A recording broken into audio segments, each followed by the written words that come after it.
Welcome to the Under Construction Podcast with me, Martin Williams. Here we talk about how to build or rebuild your life one step at a time. Let's get to work. And thank you for tuning in to the Under Construction Podcast. My name is Martin Williams. Don't forget to subscribe to the podcast. You may do so on Apple Podcasts, Spotify, YouTube, and SoundCloud. All the links to the podcast can be found at guidedexpressions.com/podcast. Today, we are continuing our journey through the science of getting rich. We only have 3 more to go after this. And today's subject is the impression of increase. Now, if you know about the science of getting rich, you're understanding that there's a certain way to think. There's also a certain way to act. And this particular chapter has to do the certain way in dealing with others, right? This is at its core a business book, okay? But it certainly touches on other aspects of life. It does really have a lot to do with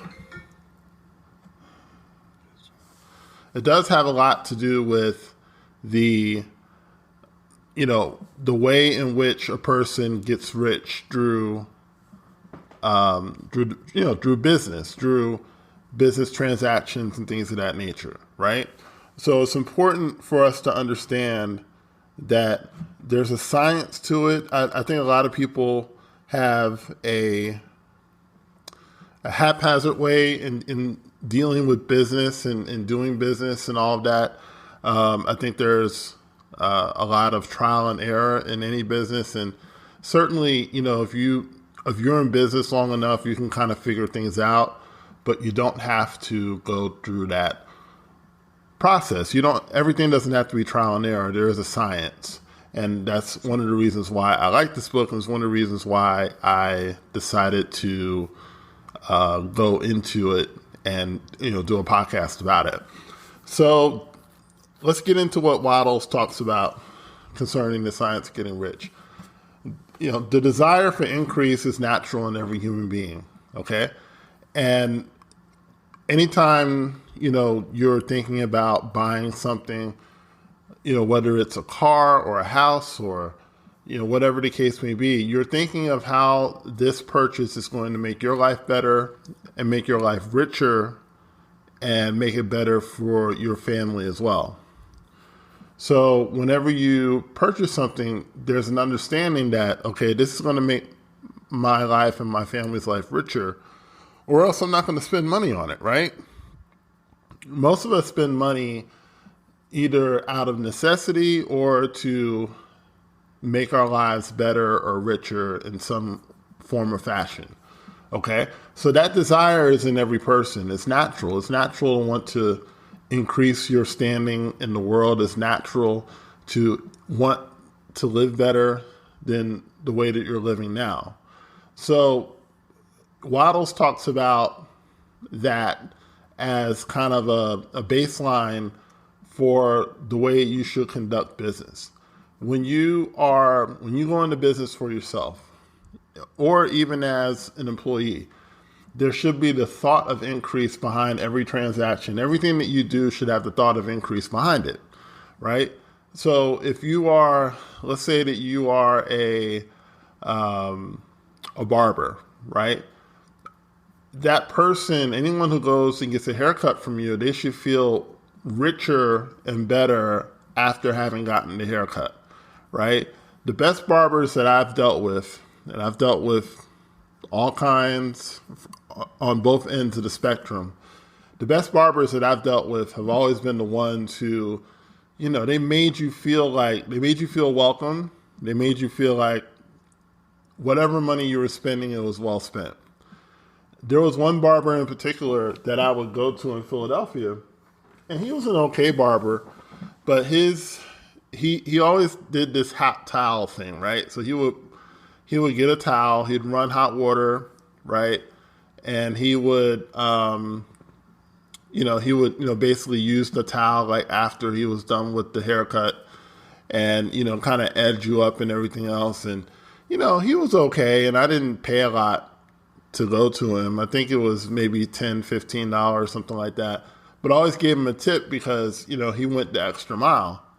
And it's funny how he understood that. I don't know if he read this book or not, but he understood that, the things that he was doing to make his customers feel more comfortable and feel welcome. High-end salons do that type of thing. And this was not a high-end salon. This was just a standard barbershop in West Philadelphia. But it's interesting how that thought of increase went into that transaction and helped him get more customers. He had his share of customers and he did very well. And, most barbers that I've dealt with, they've really understood this either on a conscious or an unconscious level. The more that they put into their particular, the more that they put into their haircuts, the more customers they get, right? So do everything in the firm conviction that you are an advancing personality, meaning that I'm getting better, I'm getting richer on every level, right? So the richer I'm getting, it'll help me transfer that impression of increase to whoever I'm doing business with, okay? We don't want to do business with people who are struggling, right? That's just at the core of who we are. It's like the rich get richer, okay? There are times when, you may want to help somebody, who's maybe been down on the luck. I'm not saying you don't do that, and it's certainly right and okay to do. But on the most part, the people who do the most business continue to do the most business because they have this impression of increase, right? People want to be associated with winners and leaders in any field, whatever the field is. You want to work with the best. Excuse me. You want to work with the best people in that industry, whatever industry that is, right? So when you have this impression of increase and you're putting it out in everything that you do, in your thought life, in your performance, right? You are drawing people to you, okay? And in doing so, you're helping them feel rich as well. So let's say that you're a real estate agent, right? And you want a listing, okay? You got a listing and you're trying to sell a house. And maybe the house is not super expensive. Maybe the house is, one of the lesser expensive houses in your area. But whenever you have an open house, you stage it, you make it look like $1 million, right? You have all this new furniture, you have all these new, decorations and things like that. You make the house look really nice and you spend money, of course, because staging isn't cheap, nor is it free. And, you do all these different things, but when people walk into the house, they have this feeling of, wow, this is a really nice house. It has this rich, just inviting feel to it, right? And you're able to get not only a lot of offers, you're able to get like the offers that are going to make sure that the house sells and that you make a good profit. Is that impression of increase.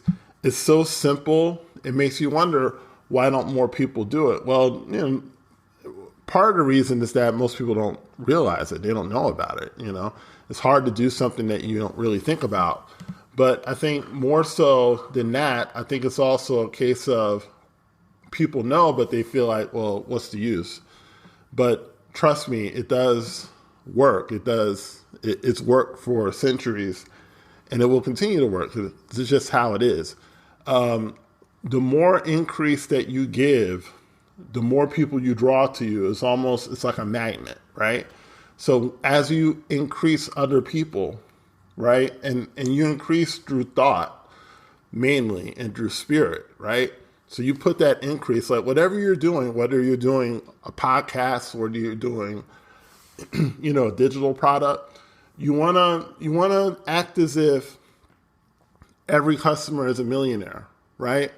And not only that, they're a millionaire, but you're trying to make them a billionaire, right? Because it'll pull something out of you, okay? And a billionaire, I'm not just talking in money, being a billionaire in their relationships, being a billionaire in their physical appearance. being a billionaire in their mindset, being a billionaire in, whatever it is that they want to do, whatever it is, they want to be a better chef or a better car mechanic or whatever.